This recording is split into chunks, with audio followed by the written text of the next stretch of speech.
Raríssimas, raríssimos e raríssimas, bom dia, René de Paula Júnior falando aqui no Radinho de Pilha, 24 de janeiro de 2024, gratidão, realmente muita gratidão, acho que eu estou sentindo nesse momento, a melhor palavra para isso é gratidão, e gratidão talvez até seja um bom eixo aqui para o episódio de hoje, da onde está, como começa tudo isso.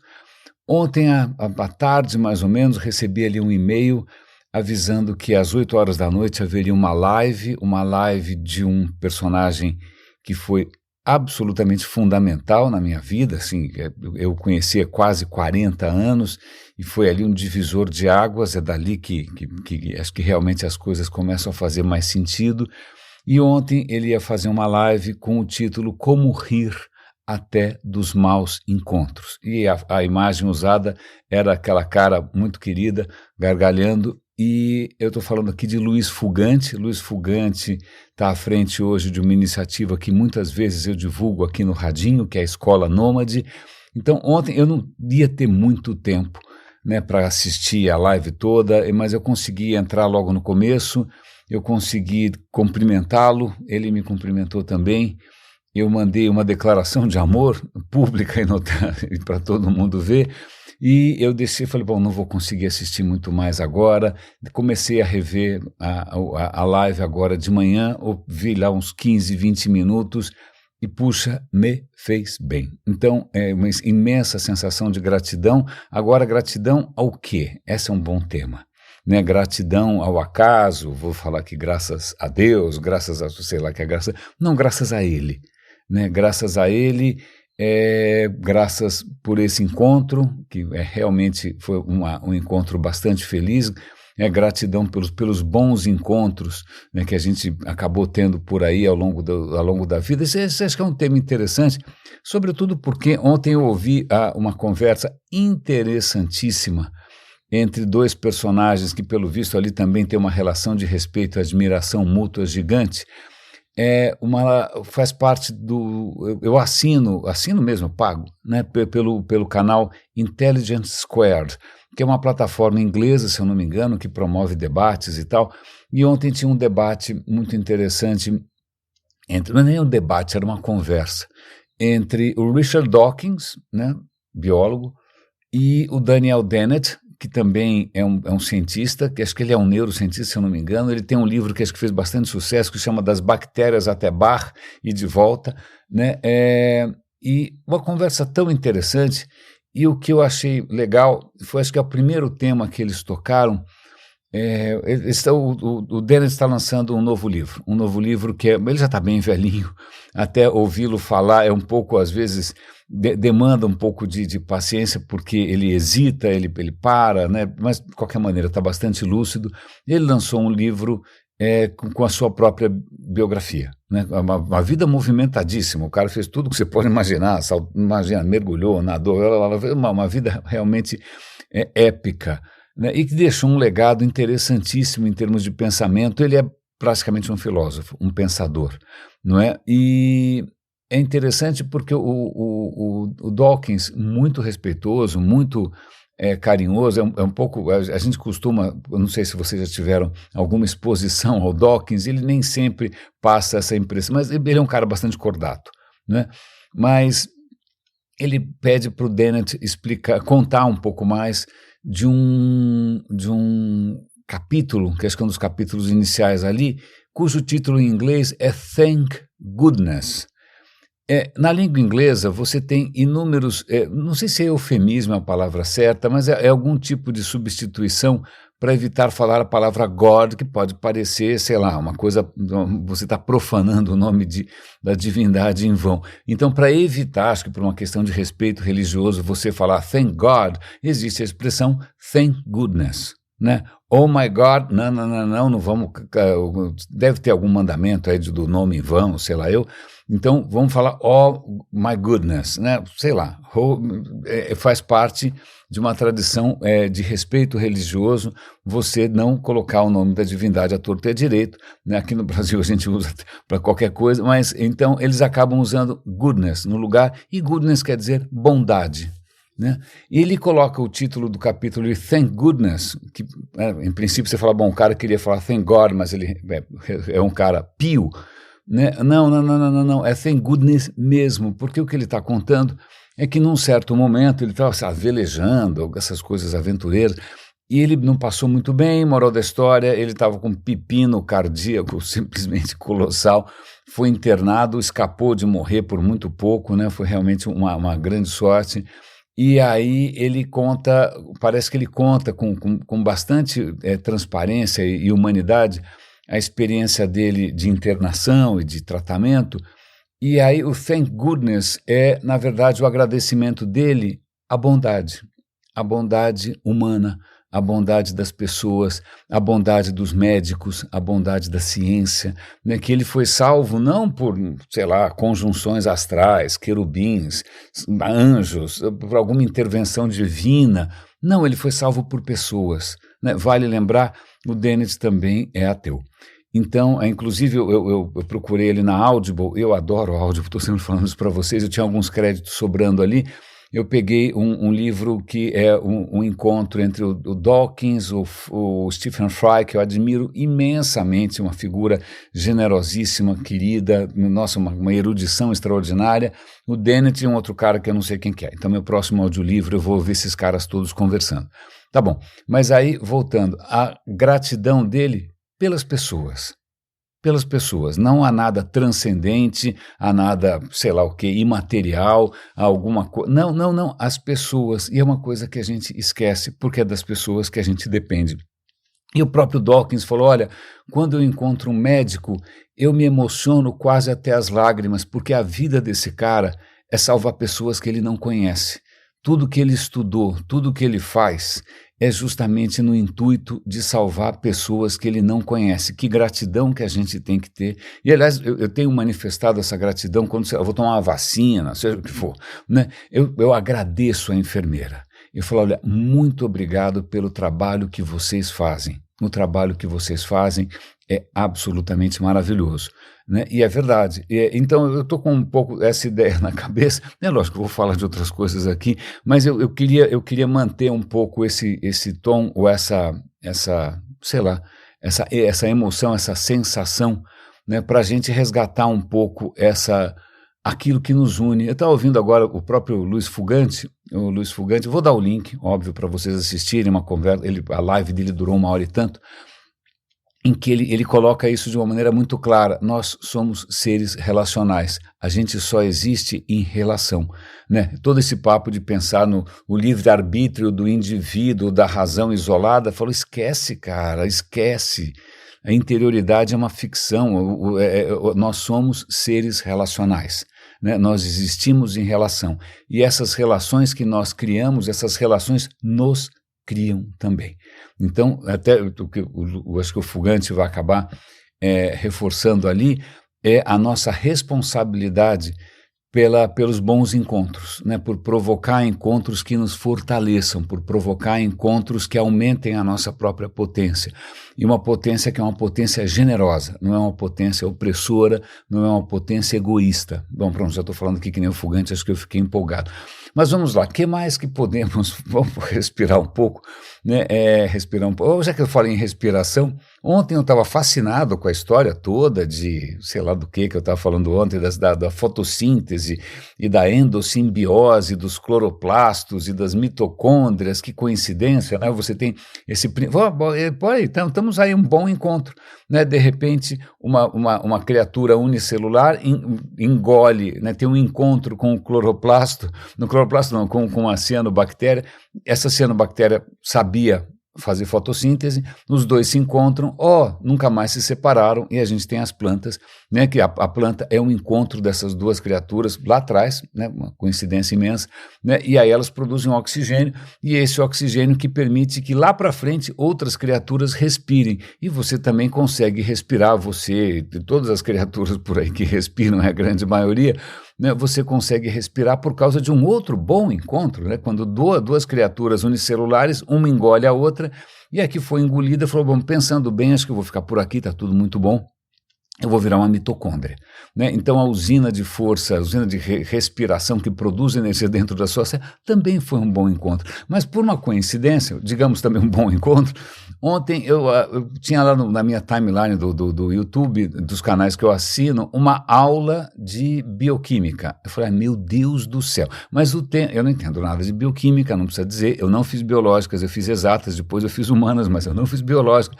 Eu falei, quer saber, eu vou assistir, porque hoje os recursos educacionais são muito mais ricos, né? O que você tem de maneiras de aprender de uma maneira mais lúdica, mais interessante, mais visual, putz, é de uma riqueza extraordinária, né? Comparado com os livros, né? Às vezes meio chatos. Pois bem, eu assisti lá o videozinho, vou dar o link caso vocês queiram se lembrar do ciclo de Krebs, que na verdade, aliás, que bom que isso não caiu no vestibular, porque eu não me lembro de ter aprendido isso há tempo, não é? Mas está ali explicando toda a confusão que é a respiração dentro de uma mitocôndria e tudo gira em torno de uma moeda corrente, né? Todas as criaturas vivas por aí, né?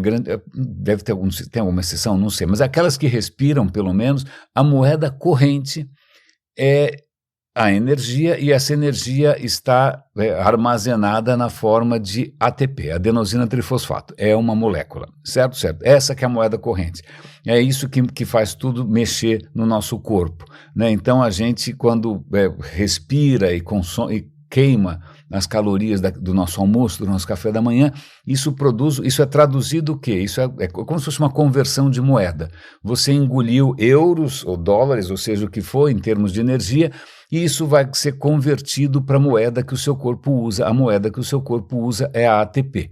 Entendeu? O que o processo de respiração faz é isso, ele pega uma moeda estrangeira, né, junta com oxigênio, dá um somebody love ali, e na outra ponta sai um monte de ATP, uma beleza que você pode usar à vontade. Mas o que eu achei bacana, tem um monte de detalhe que nunca na minha vida eu vou conseguir, imagina, parabéns para os biólogos que conseguem decorar isso tudo. Mas o que eu achei interessante é o seguinte, tá, a moeda energética do seu corpo é ATP. Você consome isso o tempo todo e você produz isso o tempo todo. Então, veja, você consome, quando você come, você se alimenta, você acaba produzindo ATPs que você vai consumir. Então imagina, aliás é muito engraçado porque você precisa de algumas ATPs para produzir essa zona, para começar esse processo todo. Então você gasta um pouquinho de ATP, aí você tem esse processo aí de respiração, né? E aí isso libera um monte, é como você investiu e tem um retorno positivo, né? Aí você tem lá dezenas de ATP, que beleza. Aí você vai consumir isso no seu dia a dia. E aí o que acontece? Você vai ficar sem? Não, aí o seu corpo vai produzir mais ATPs. Então, fica como se fosse uma bateria recarregável, né? As suas ATPs são como se fossem pilhas recarregáveis, e obviamente eu estou pensando no meu carro e em todas as pilhas recarregáveis. Aqui em casa eu troquei todas as pilhas, tudo usa pilha hoje, é um controle remoto e tal. Faz tempo que eu já optei por pilhas recarregáveis, é um pouco mais caro, mas vale mais a pena, né? Pelo menos eu não estou descartando o tempo todo um monte de coisa com metais esquisitos. Mas, pois bem, então a tua ATP é praticamente uma energia recarregável. Mas o que eu achei interessante é o seguinte, a quantidade de ATP que você produz e queima, no fim, se você for ver quanta ATP você consumiu durante o dia e repôs, mais ou menos o seu próprio peso. Quanto você pesa? Se você pesa 70 quilos, você produziu mais ou menos 70 quilos, 65 quilos de ATP. Mas espera, como assim? Eu continuo tendo 70, aqui você produz e consome, sem parar. Você é um fluxo contínuo de recriação. Isso é extremamente interessante. Isso não é claro quando a gente olha uma pessoa, sei lá, você se apaixona e você fica imaginando aquela criatura como se fosse uma escultura grega, né, maravilhosa, a sua essência é imortal. Não, aquilo nós somos um processo, nós somos um devir, né, que aliás é uma coisa que o Luiz Fugante vai falar bastante disso, né, nós somos um devir, devires, fluxos, processos, criação contínua. Então, todo santo dia você não sabia, você não percebe, você produz o seu próprio peso em ATP. Eu achei isso bastante interessante, porque não é intuitivo, não é alguma coisa que salta à vista, você não percebe, você não ouve, né? Você não sente as ATPzinhas lá rodando que nem umas loucas, não, não, não, não, não. Você produz o seu próprio peso e consome sem parar. Nós somos fluxos, nós somos devires, e eu acho que eu vou ficar com essa ideia do Luiz o tempo todo. Mas tem uma história curiosa aqui, vamos voltar um pouco para o mundo social, por assim dizer, que afinal, mais um dia que o Trump tem mais uma vitória, e eu não consigo entender essa história, e ninguém prendeu ainda o genuíno, deviam ter prendido por antissemitismo, por racismo, a lei brasileira é bastante explícita, isso é crime inafiançável, né, quando o genuíno propõe boicote a empresas de judeus, ele está replicando o que os nazistas fizeram há quase 100 anos, né, isso ele deveria estar preso, não sei porque ainda não está. E, aliás, caso você tenha curiosidade, procure eu posso dar o link, mas se você quiser procurar por conta própria, procure por Entrevista Lula Playboy 1979. Se você fizer essa busca, provavelmente você vai encontrar um PDF, como eu encontrei, que é um PDF escaneado de uma revista física, na época as revistas eram físicas, não é? Em que o Lula, muito novinho, está dando uma entrevista ali para Playboy, dando detalhes sobre sua iniciação sexual e vários temas realmente fabulosos, interessantes. Bom, pois bem, mas num certo momento o repórter pergunta quem ele admira, quem o Lula admira. E entre as pessoas que ele admira está lá o Gandhi, bacana, né, pacifismo e tal, mas aí ele coloca na mesma sequência, ele coloca, Mao Tse Tung. Também não é de se espantar, porque ele é um cara de esquerda, embora o Mao Tse Tung tenha sido um ditador horroroso. Né? Mas ele vai admirar também Che Guevara. Ok, também clichê. Vou admirar Fidel Castro. Ok, clichê, mas um xarope que fica lá com a roupa de militar falando que nem um louco um dia inteiro, tá. Mas ele coloca entre as pessoas que ele admira Hitler. Está escrito Hitler. Aí o repórter assusta um pouco, fala, mas você admira por causa das ideias? Não, pela força, pelo que ele conseguiu fazer.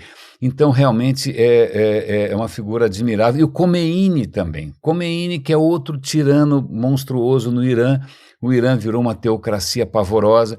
Então, não estamos aqui dizendo que passe pela cabeça do Lula qualquer tipo de ideia antissemita ou qualquer tipo de genocídio. Não, mas o que passa ali é essa admiração pelo totalitarismo, essa admiração por megalômanos, né? Essas criaturas que de repente alcançam um poder extraordinário e, né, movimentam as massas. E veja como não tem o menor filtro ideológico, porque da mesma maneira que ele admira, sei lá o quê, Khomeini, que é um teocrata, né, que é um fundamentalista islâmico, ele vai admirar o Hitler, que, em princípio, então, veja, as coisas são bastante confusas. Mas vamos voltar aqui.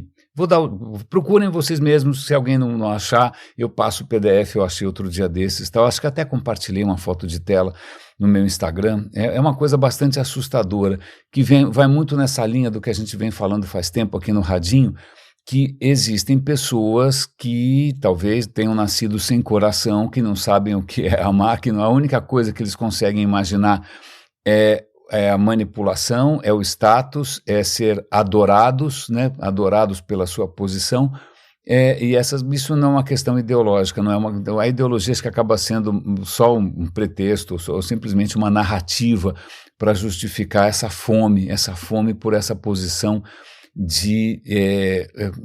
deixa pra lá. Mas vamos voltar aqui para uma outra história interessante. O canal Vox, que é um canal bastante que produz, né, reportagens muito interessantes, muito bom, ele publicou esses dias um vídeo sobre algo que eu acho que eu já vi no Museu de História Natural de Nova York. Nova York tem um museu de história natural que é espetacular, né?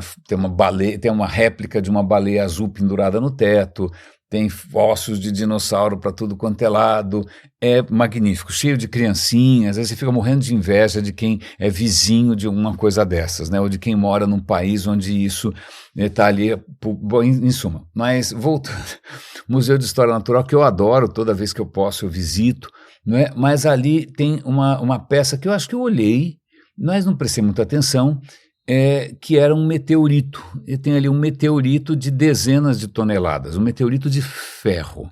Né? Muitos dos meteoritos que caem na Terra são feitos de ferro. né? Ferro é bastante abundante, a gente já comentou aqui que no processo, no universo, quando as estrelas elas começam a ter congestão, explodem e morrem, a última coisa que elas conseguiram fazer espontaneamente foi ferro, né? Então ferro está para tudo quanto é lado. Bom, em suma, tem muito meteorito de ferro. E aquele é um meteorito de ferro, que pesa dezenas de toneladas. Não sei se são 50 ou 100, mas é um negócio colossal, né? Parece uma Kombi, é um negócio, parece o tamanho de um carro. É grande o bicho. Mas o que eu não prestei atenção, porque simplesmente não está explícito ali, é a história desse meteorito. Não a história cósmica, astronômica, não. A história de como que um meteorito foi parar dentro de um museu. Que, aliás, é uma coisa que a gente deveria se perguntar para qualquer peça num museu, né? Como que isso veio parar aqui? Foi saque? Foi roubo? Foi o quê? Né? Porque isso já está começando, a gente está sempre comentando isso aqui no Radinho. Alguns desses processos não muito, digamos, éticos estão vindo à tona e muitos museus estão sendo forçados a devolver as suas relíquias aos países de origem, países como, sei lá, os bronzes de Benin que estão sendo devolvidos lá para a Nigéria, mármores gregos que estão sendo devolvidos para a Grécia e assim vai. Mas esse meteorito, a história dele é muito peculiar pelo seguinte: quando no século XIX, os europeus começaram a se aproximar do Polo Norte, chegaram na Groenlândia, eles descobriram que eles não foram os primeiros, já tinha gente ali, já tinha um povo que tinha chegado lá 1000 anos antes de Cristo, ou seja, 3.000 anos atrás, mais ou menos, que são os Inuit. Inuit é como você deve chamar aquele povo, não chame de esquimó, esquimó é pejorativo. Ok. Então, os Inuit já tinham chegado lá há um tempão, e os caras estavam lá felizes e contentes, não estavam sentindo falta de nada, está tudo muito bem. Chegam os europeus, começam a observar o modo de vida dos caras e percebem que algumas das ferramentas dos Inuit têm ferro, lanças, facas, anzóis. Aí o cara pensa só, ferro no polo, quase, né, no Ártico. Como assim?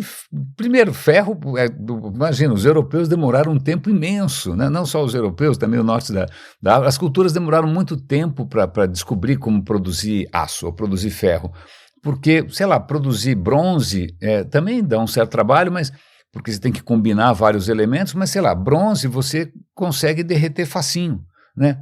Cobre é fácil derreter cobre, né? Estanho é fácil derreter estanho, tá mole. Agora, para você derreter, tirar o minério de ferro, derreter e forjar aquilo, você precisa de temperaturas muito altas, tanto que quando você pega tradicionalmente, né, como é que a gente divide a história conhecida, tá lá, a idade da pedra, a idade do bronze, que era mais facinho, convenhamos, é só botar um foguinho ali, tá fácil, né? E aí depois vem a idade do ferro.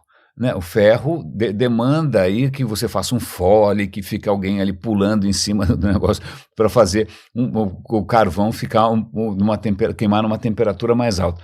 Então, peraí, como é que esses caras aqui, no fim do mundo, né, no lugar que nem árvore tem para você ficar queimando as coisas, né, não tem nem carvão, não tem nada, como é que os caras têm alguma coisa de ferro? Aí conversa com os caras, conversa aqui, conversa acolá, e eles falam, não, isso daqui a gente extrai da grande montanha, aí tem um nome que eu já esqueci, obviamente, é uma palavrinha inuit, né, uma grande montanha mágica que tem lá, a gente consegue usar e pronto, né, tá, montanha de ferro. E aí, né, eu vou simplificar um pouco a história, os caras começam a pensar, bom, só pode ser um meteorito, né? Ferro aqui, assim, dando bobeira, ferro em condição de, né, ferro já, nossa, é um meteorito e deve ser um meteorito grande para os caras chamarem de montanha, né? Não era a primeira vez que europeus se deparavam com relíquias ou com peças arqueológicas feitas de ferro meio que inexplicável. No túmulo do Tutancâmon, né, tem ali vários artefatos de ferro, inclusive uma adaga belíssima. Aliás, se tivesse uma réplica daquilo, eu comprava prontamente uma adaga feita de ferro. A única questão os egípcios não dominavam o ferro.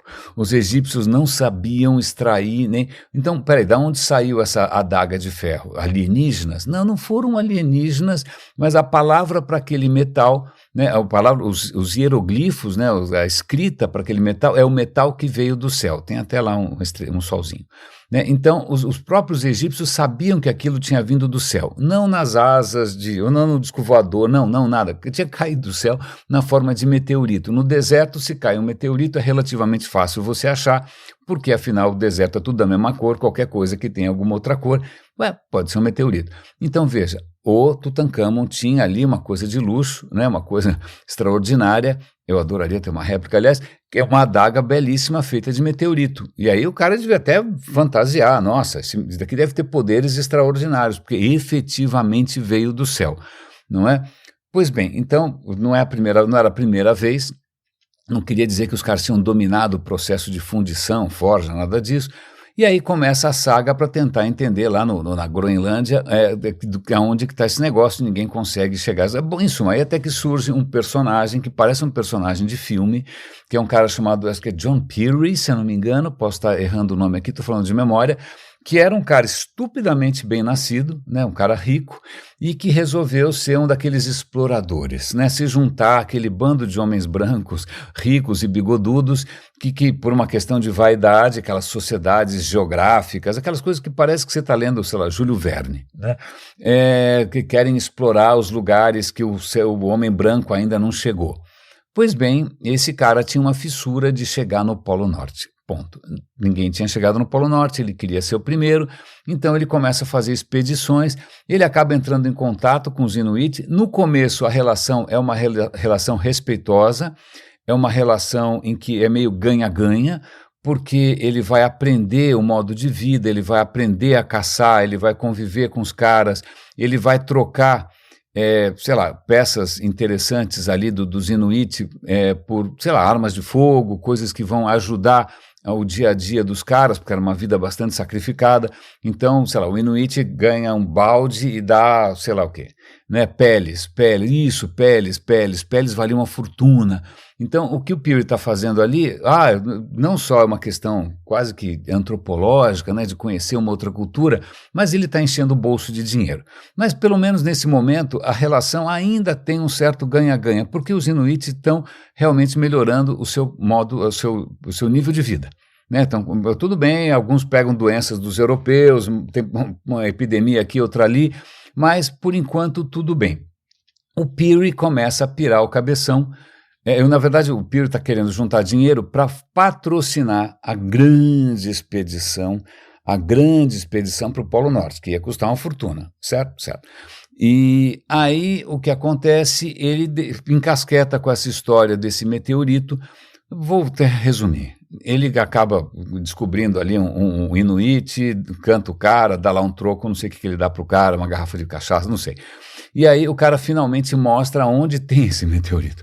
Aí ele descobre um meteorito gigante, né? E aí ele descobre que, na verdade, tem outro maior ainda, que é esse que está no museu, mas o meteorito é tão grande, tão pesado, lembra, a densidade, caso ninguém se lembre, a densidade do ferro é mais ou menos 7. Então, se você pega uma garrafa de 1 litro de água, se você coloca 1 litro de água dentro de uma garrafa de 1 litro, pesa 1 quilo. Se você encher essa garrafa com ferro, pesa 7 quilos. Né? Porque o ferro é 7 vezes mais pesado que a água. Então, se você tem um troço que é do tamanho de uma Kombi, quase, né, e pesa dezenas de toneladas, e bom, como é que no século XIX, começo do século XX, como é que você tira isso de lá? Né? Como é que você arranca? Então, demora anos até o cara conseguir tirar isso de lá. Ele não pede licença para a comunidade, mesmo sabendo que aquilo era quase que uma coisa sagrada para os caras, né? Ele leva embora, ainda faz os caras arrastarem aquilo, imagina, arrastar num trenó de madeira, né? Arrastar aquilo no muque, no braço, consegue colocar isso no navio e aí ele falou, bom, agora legal, eu vou vender isso daqui para algum museu, vou vender para um museu de história natural, vou encher o rabo de dinheiro. Na verdade ele vende pelo equivalente hoje a mais ou menos $1 milhão, mas ele não está contente porque acho que ele quer mais dinheiro ainda. Ele convence uma família, um grupo de Inuits a virem com ele, olha, venham comigo, vamos lá, vocês vão lá conhecer e tal, aí vocês vão ganhar um monte de coisa, vão ficar, né, super bem, e aí vocês vão voltar para cá felizões, tá bom? Tá bom. Ok.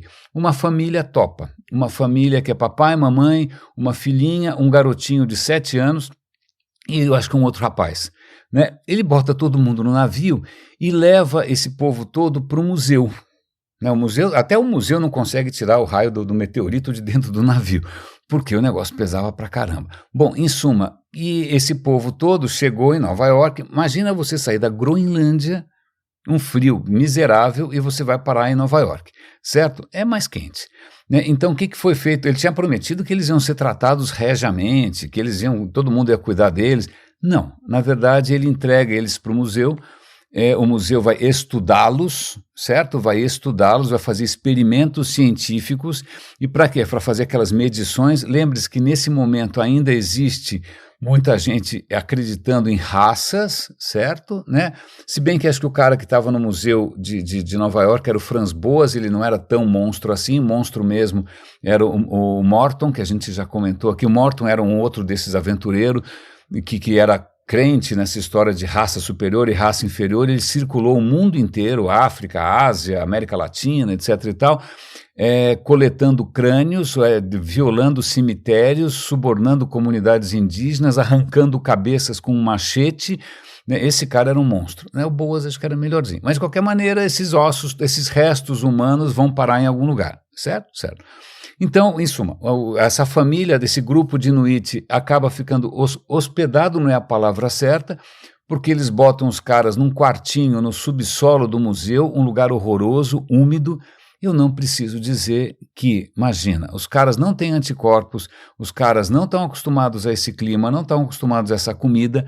Um morre depois do outro. Morre o pai, morre a filha, morre a mãe, no intervalo de um mês. Do rapaz que tinha vindo com eles vaza, fala, cara, eu vou embora daqui antes que eu morra, e volta e pega o primeiro barco e vai embora. Mas sobra um garotinho de 7 anos, um garotinho inuit de 7 anos, sobrou, não morreu. Aí alguém do museu toma conta dele. Bom, esse garotinho vai crescendo mal e mal ali em Nova York, mas aí ele acaba se tornando um ativista. Ele acaba, naquela época, ele já começa a militar e falar, saibam, vocês estão vendo esse meteorito aí? Então, esse meteorito foi roubado do meu povo. Isso não está certo. Pior do que isso, vocês trouxeram a minha família para cá. A minha família foi usada em experimentos, a minha família morreu e eu não consigo ter acesso aos restos mortais do meu pai. O museu está me negando acesso.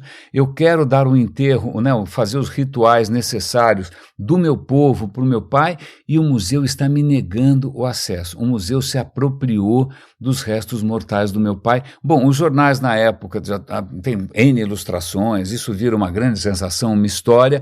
Eu não preciso dizer que o museu só vai dar o braço a torcer. Coitado do moleque, o moleque acaba, ele volta, não consegue nada disso, claro, ele acaba conseguindo voltar para o povo inuit, depois ele mora lá um tempo, aprende a língua, aprende os costumes, aí ele acaba voltando para os Estados Unidos e acaba virando um lenhador, né, e acaba morrendo lá. Mas a questão dos restos mortais, do que foi feito com um povo, né, do que foi feito com algo sagrado de um povo, isso durante uns 100 anos sentaram em cima. Só depois de quase 100 anos, algumas décadas, começa uma movimentação, o museu dá o braço a torcer, olha, isso não foi ético, isso não foi correto, né, como é que a gente pode se redimir? E acontece que, na verdade, o Museu de História Natural, assim como inúmeros outros museus no mundo, tem milhares de restos mortais que estão ali de maneira bastante questionável. Então está começando um processo de retorno desses restos mortais para as comunidades de origem, né, com pedidos de desculpas. Mas vejam que coisa, a gente falou tanto a semana passada, né, dessas pseudo-teorias de raça, dessa superioridade do homem branco, né, que superioridade é essa, né? Coitado do garotinho, imagina você ser arrancado da Groenlândia e parar no porão do museu, né, e sua família inteira morre, e os caras dizem que, em nome da ciência, eles fizeram experimentos com o seu pai, né, com o cadáver dele. Aliás, tem fotos do cérebro do coitado, não é? Que beleza, mas que bom que essa história está vindo à tona. Eu convido vocês a assistirem o vídeo é extremamente interessante. Tem mais alguma coisa para comentar com vocês aqui? Peraí, deixa eu ver. Achei uma história completamente surreal aqui. É, veja, essa realmente supera qualquer imaginação. Mianmar. Onde fica Mianmar? Pois bem, eu tive que olhar no mapa. Eu não tinha a menor ideia. Vocês sabem que a minha noção de geografia é completamente capenga, é muito ruim. E eu olhei, mas eu tenho certeza que daqui a 2 minutos eu vou esquecer. Mianmar fica ali perto da Índia, certo? Por ali, certo? Eu acho que era uma colônia britânica também, agora é Mianmar. Mas o que é muito interessante é uma história muito complicada. Eu tenho uma dificuldade com histórias que têm muitos personagens e muita intriga. O meu cérebro começa a entrar em parafuso, então eu não vou conseguir. Eu acho que eu nunca assisti novela das 8, então acho que é por isso. Se eu tivesse tido mais novela, quem sabe eu conseguia manter mais personagens na cabeça, mas eu não consigo. Mas veja, Mianmar. Mianmar está agora numa crise política. Vocês vejam ali os detalhes, tem uma ditadura militar. Ok, que novidade, né? Porque é isso que dá, né? Mas acontece que tem nuances aí. Porque Mianmar é majoritariamente budista. Oh, que beleza, budista, a paz, certo? A paz. Não é? Mas acontece que dentro do budismo de Mianmar surgiu uma vertente de budismo ultranacionalista e também, digamos, racista. Porque esses monges, eles querem manter a pureza do budismo de Mianmar e a pureza étnica de Mianmar, e eles começaram uma campanha de perseguição a uma minoria muçulmana, né, com a ideia de que os muçulmanos estão ali para substituir, para contaminar a raça de Mianmar. O que dá ecos muito perturbadores e muito estranhos, não é? Você com essa ideia de substituição racial, intolerância, monges budistas, e esses monges budistas acabam se mancomunando com militares, formam milícias. Tem aí imagens dos monges budistas aprendendo a disparar fuzis. E aí, algum de vocês aí me diz como é que dá para juntar tudo isso sem pirar o cabeção. Né, como é que você imagina um povo asiático, né, com questões de, sei lá o que, de pureza racial, né, onde você tem o budismo, que sempre me pareceu uma das religiões mais pacifistas, até tem várias sacadas legais, né, do budismo, né, que eu acho interessantes, que até se coadunam com o que a ciência acabou descobrindo. Mas veja, os caras aprendendo a dar tiro, montando milícias e apoiando ditaduras e apoiando militares. Então o mundo é grande, né? A gente se pergunta sei lá, só para encerrar, tem um canal que eu gosto bastante que chama Eons. Eons é uma palavra em inglês, Eons, são grandes durações de tempo, são eras. O canal se chama Eras, Eons. E ele está falando sobre caminhos da evolução humana que aparentemente não deram muito certo.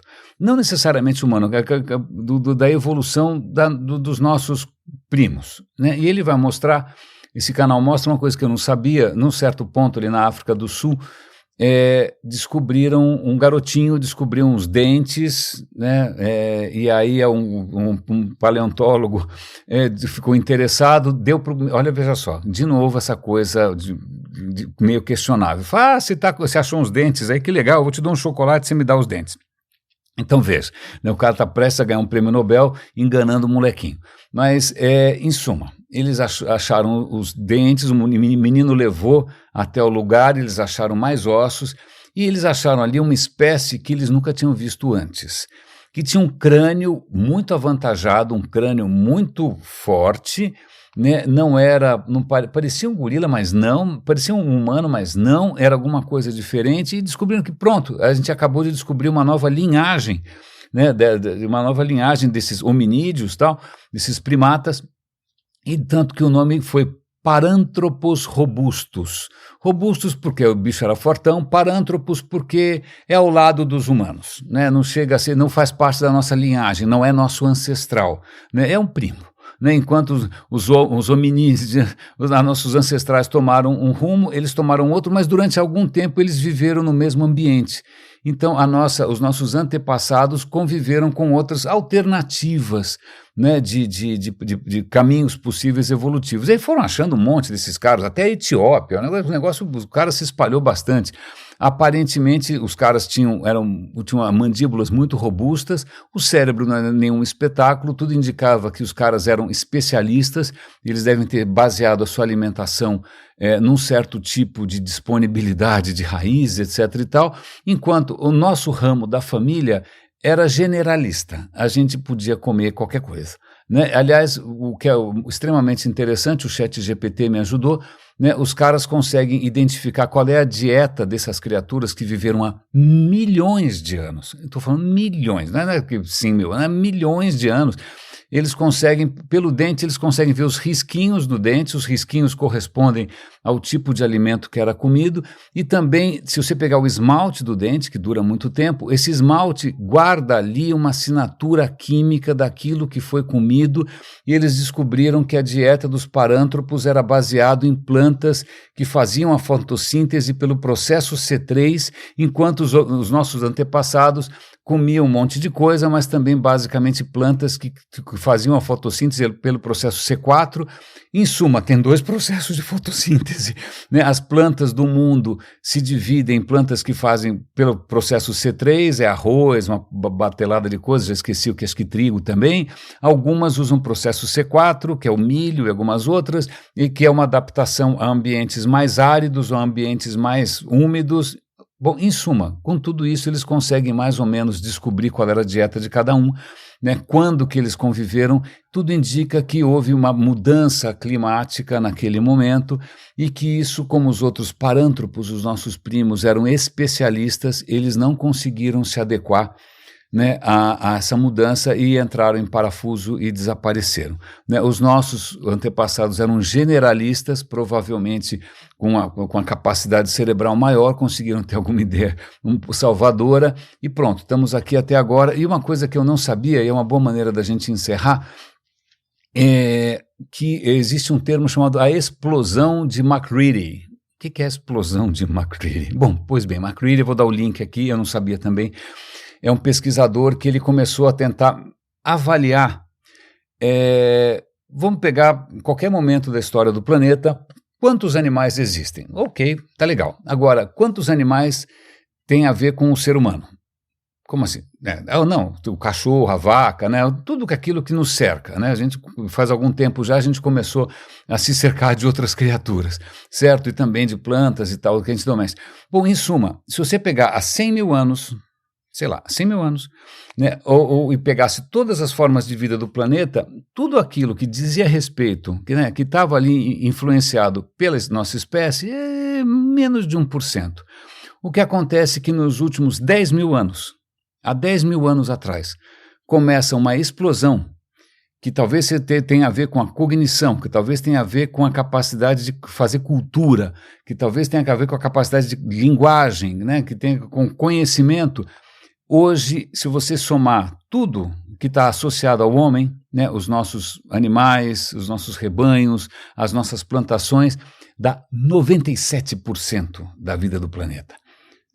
Levando em conta ainda que, graças à nossa completa cegueira, a gente também fez com que a diversidade e a quantidade de animais também caísse bastante. Então, veja, a gente conseguiu, em 10 mil anos, praticamente dominar esse planeta, quase que literalmente asfixiar esse planeta. Por quê? Porque há 10 mil anos, certamente não foi uma questão biológica, foi essa evolução que começa uma evolução em paralelo, e aí eu volto para a conversa com o Dawkins, porque o Dawkins é justamente quem vai propor que, assim como a vida biológica, né, ela se propaga através de genes, a hora que a gente começa a desenvolver cultura, as ideias, os elementos de ideias também podem ser analisados dessa maneira, né? Genes viram memes, ou seja, ideias que vão se propagar, vão se recombinar, vão ter sucesso, não vão ter, vão se reproduzir. É como se a cultura fosse um universo paralelo que evolui muito rapidamente, né? O mundo dos memes, não meme da internet, né? Mas o mundo desses fragmentos, desses núcleozinhos de ideias, eles evoluem muito rapidamente. Tanto é que acho que ontem foi uma da coisa que a gente estava comentando, né, a gente não pode esquecer que biologicamente as nossas emoções continuam sendo as mesmas há 1 milhão de anos. O que evoluiu foi nesse nível da cultura.